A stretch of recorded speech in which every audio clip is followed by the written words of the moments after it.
L'infini se contemple indéfiniment. Ça se passe là-haut, par Éric Simon. La Lune aurait vécu un basculement de son axe polaire dans le passé.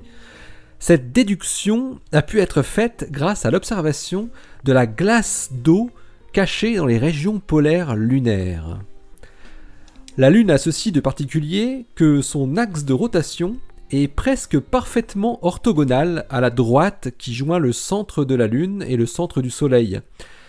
Elle ne connaît donc pas de saison comme la Terre, dont l'axe de rotation est incliné de 23 degrés. La conséquence de cette disposition est que les cratères de la Lune qui se trouvent au niveau des pôles lunaires ne voient jamais la lumière et la chaleur du Soleil. Ces régions sont ainsi parmi les zones les plus froides de tout le système solaire, plus froides même que la surface de Pluton. La glace d'eau peut ainsi y rester stable durant plusieurs milliards d'années. Depuis le début des années 60, les astronomes avaient pensé que de l'eau pouvait s'accumuler lentement dans l'ombre des cratères polaires de la Lune. En 1998, des chercheurs ont eu l'idée lumineuse, avec la sonde Lunar Prospector, d'utiliser les neutrons produits naturellement par le rayonnement cosmique lorsqu'il interagit dans le régolithe lunaire, comme une sonde pour quantifier la présence d'hydrogène. L'hydrogène est en effet l'un des éléments les plus réactifs vis-à-vis des neutrons, qui les ralentit, les diffuse et finit par les capturer en émettant un photon gamma caractéristique de 2,22 MeV.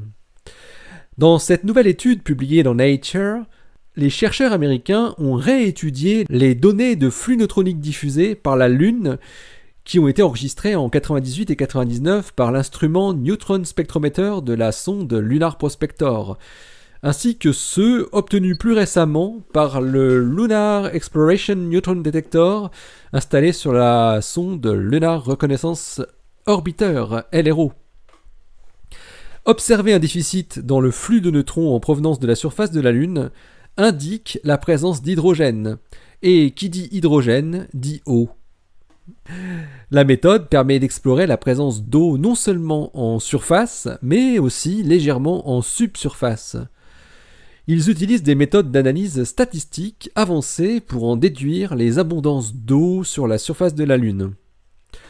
Ce qu'observe Matt Ziegler du Planetary Science Institute à Tucson et ses collaborateurs, c'est la présence prévue de glace au niveau des pôles nord et sud, mais aussi, dans de plus faibles proportions, dans deux autres zones qui se trouvent être aussi aux antipodes l'une de l'autre, mais désaxées de exactement 6 degrés par rapport à l'axe nord-sud actuel.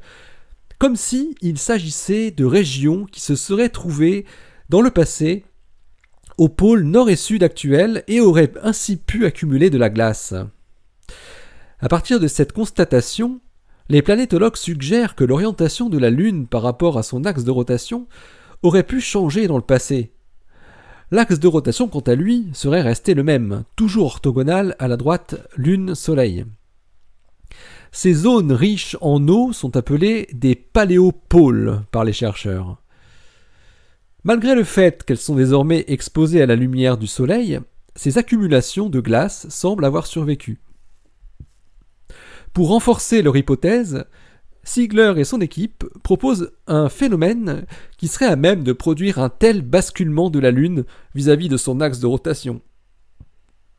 De tels basculements d'orientation peuvent avoir lieu lorsque la distribution de masse interne d'un corps change, modifiant alors son moment d'inertie.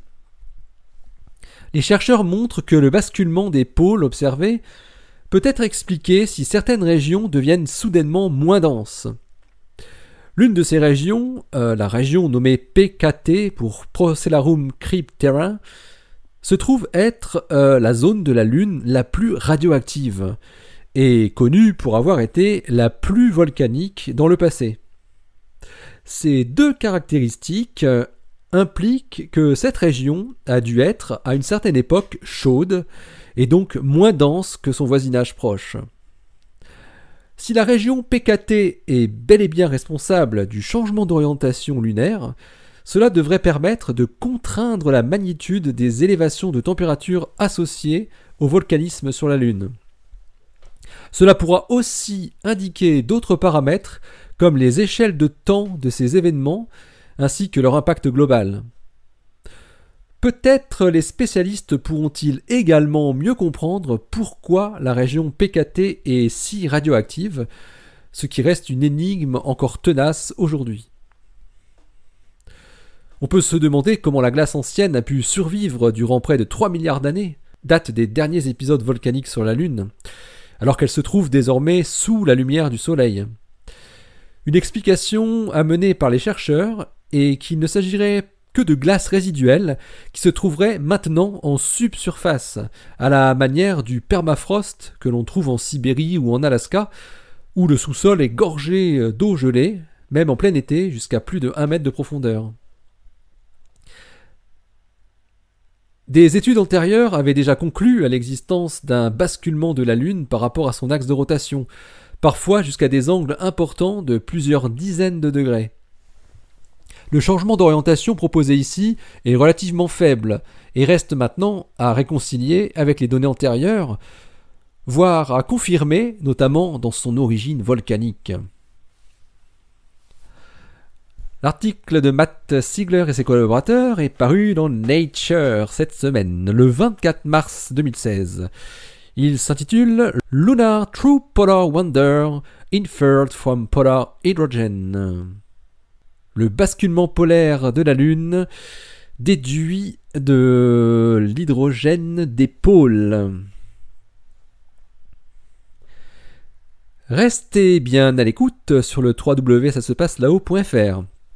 Le blog où l'univers se contemple indéfiniment. Vous y retrouverez évidemment toutes les illustrations associées à ce billet.